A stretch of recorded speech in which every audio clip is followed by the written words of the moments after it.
മനസ്സ് മുറിഞ്ഞ് ചോര ഒഴുകാൻ തുടങ്ങിയിട്ട് ദിവസങ്ങൾ കുറേയായി. എന്നിട്ടും താനത് കണ്ടില്ല. പക്ഷെ ഇപ്പോ താൻ കാണണം. എന്റെ സ്നേഹത്തിന്റെ ശക്തി എന്താണെന്ന് തനിക്ക് മനസ്സിലാവണം. പ്ലീസ് പ്ലീസ് വേണ്ട.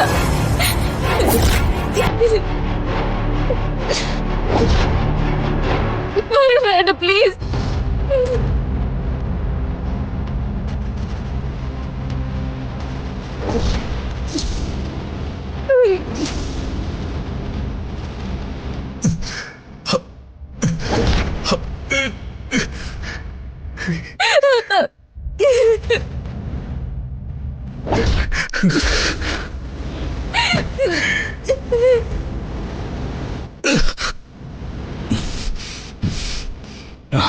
രാധിക,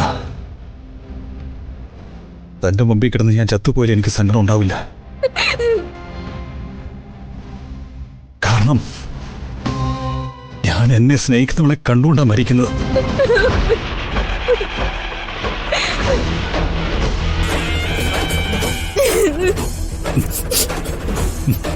നിന്നെ സ്നേഹിക്കുന്നു എന്ന് പറഞ്ഞുകൊണ്ടാണ് ഞാൻ മരിക്കുന്നത്. വേണ്ട പ്ലീസ്.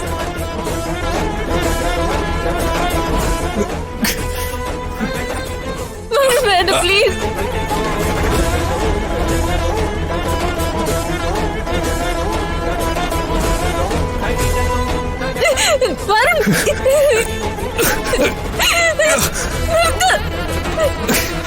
വരുൺ എന്നെ കാണിക്കുന്ന അങ്ങനെ ചത്തുപോകാൻ പറ്റോ? എനിക്കിഷ്ടം.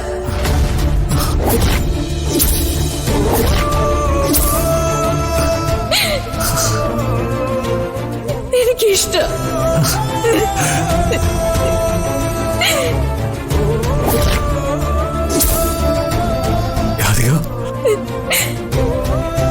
താലി കെട്ടിയ നിമിഷം മുതൽ എന്റെ ഭർത്താവായിട്ട് ഞാൻ കാണുന്നത്. വിട്ടുകൊടുക്കാൻ തീരുമാനിച്ചപ്പോഴും എന്റെ ഉള്ളിന്റെ ഉള്ളിൽ ഞാൻ കരയായിരുന്നു.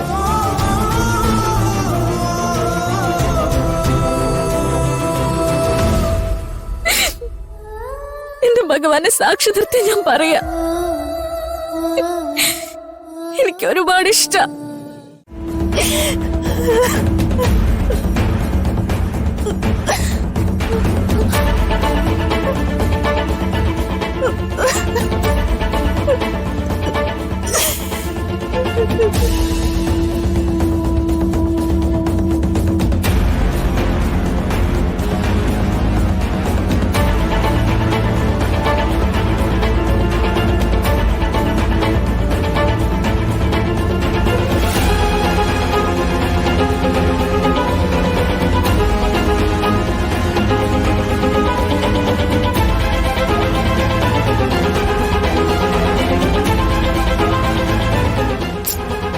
എവിടെ പോയതാ?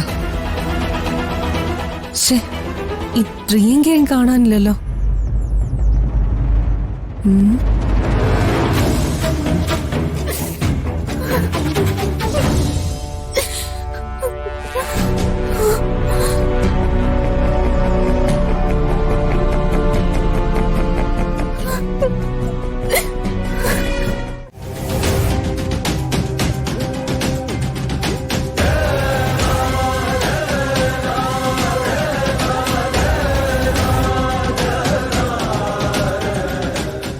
എന്താ?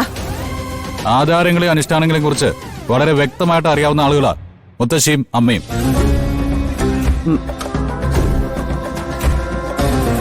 അതിൽ സംശയമൊന്നുമില്ലല്ലോ.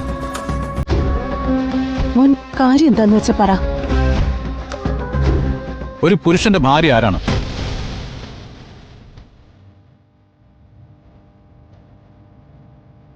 പറയും മുത്തശ്ശി. നമ്മുടെ സമൂഹത്തിൽ ഒരു സ്ത്രീ ഒരാളുടെ ഭാര്യയാവുന്ന എങ്ങനെയാ?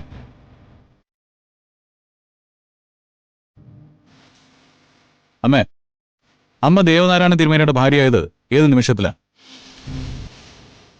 അച്ഛൻ അമ്മയുടെ കഴുത്തിൽ താലി കെട്ടിയ നിമിഷത്തിലല്ലേ? അങ്ങനെയല്ലേ അമ്മേ? അതെ. അങ്ങനെയാണെങ്കിൽ എന്റെ ഭാര്യ ആരാ?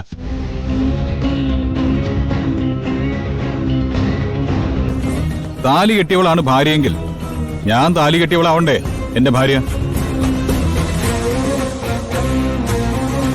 അങ്ങനെയാണെങ്കിൽ ഈ നിൽക്കുന്ന രാധികയല്ലേ എന്റെ ഭാര്യ? എന്താമേ, കല്യാണ മണ്ഡപത്തിൽ വെച്ച് നടന്ന ആ രഹസ്യ കച്ചവടം ഒരിക്കലും ഞാൻ അറിയില്ലെന്ന് കരുതിയോ? ഇവളുടെ കഴുത്തിലല്ല ഞാൻ താലി കെട്ടിയതെങ്കിൽ അമ്മ വിശ്വസിക്കുന്ന ദൈവങ്ങളുടെ പേരിൽ അമ്മ ആണയിട്. പറ്റുമോ അമ്മയ്ക്ക്?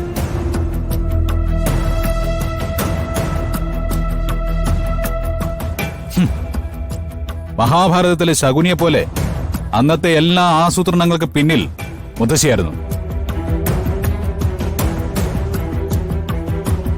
മുഖം മറച്ച് എന്നെ കൊണ്ട് രാധികയെ താലി കെട്ടിച്ചത് മുത്തശ്ശി. അത് കഴിഞ്ഞ് ഒന്നും അറിയാത്തവരെ പോലെ പ്രിയങ്കയെ എന്റെ കൂടെ കണിമംഗലത്തേക്ക് അയച്ചതും മുത്തശ്ശി. ശരിയല്ലേ? ശരിയാ.